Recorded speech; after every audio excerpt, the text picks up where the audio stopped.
तितलियों का जीवन चक्र 4 मुख्य चरणों में पूरा होता है। तितली अपने जीवन की शुरुआत अंडे के रूप में करती है। मादा तितली पत्तियों के नीचे वाली सतह पर बहुत छोटे अंडे देती है।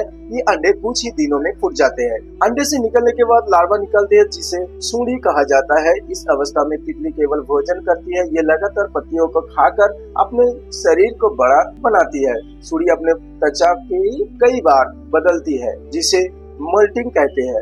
एक बार जब सूंडी पर्याप्त बड़ी हो जाती है, तब ये एक सुरक्षित स्थान पर जाकर खुद को एक खोल में बंद कर लेती है। इस खोल के प्यूपा या कोश कहते हैं। इस अवस्था में तितली का शरीर पूरी तरह से बदलते हैं और वह एक पूर्ण तितली के रूप में तैयार होती है। वयस्क तितली कुछ समय बाद प्यूपा फटता है और एक सुंदर रंग बिरंगी तितली बाहर निकलती है। ये ही तितली आगे चलकर प्रजनन करती है और जीवन चक्र दोबारा शुरू होता है।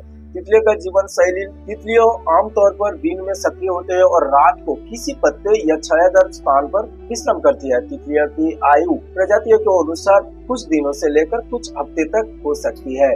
तितलियां आमतौर पर गर्म धूप वाले मौसम में अधिक देखा जाता है, क्योंकि उन्हें ऊर्जा के लिए सूरज की गर्मी की आवश्यकता होती है। तितलियों का मुख्य भोजन फूलों का रस होता है। ये रस उन्हें ऊर्जा प्रदान करती है। उनके मुंह के पास एक लंबी पतली नली जैसी संरचना होती है, जिसे प्रोबोसिस कहा जाता है। जब तितली किसी फूल पर बैठती है, तब वे इस प्रोबोसिस को फूल के अंदर डालकर रस चूसती है। इसके अलावा कुछ तितलियां सड़े हुए फूलों, पशुओं के गंदगी या कीचड़ से भी खनिज और नमक प्राप्ति करती है। इसे मड पेडलिंग कहता है। तितलियां रंग बिरंग और खुशबूदार फूलों की ओर आकर्षित होती है, क्योंकि ऐसे फूलों में अधिक मात्रा में रस होता है। स्पेशल कैरेक्टरिस्टिक ऑफ बटरफ्लाइज, उनके आंख बहुत शक्तिशाली होते हैं और वे रंगों को देख सकती है। उनके पंख हल्के और रंग बिरंग होते हैं, जो न केवल उन्हें सुंदर बनाते हैं, बल्कि शत्रुओं से बचाव के लिए भी उपयोग होती है। तितलियां बहुत उपयोगी होती है, क्योंकि वो फूलों के परागण होती है, क्योंकि वे फूलों का परागण यानी पॉलिनेशन करती है, जिससे पौधा में फूल,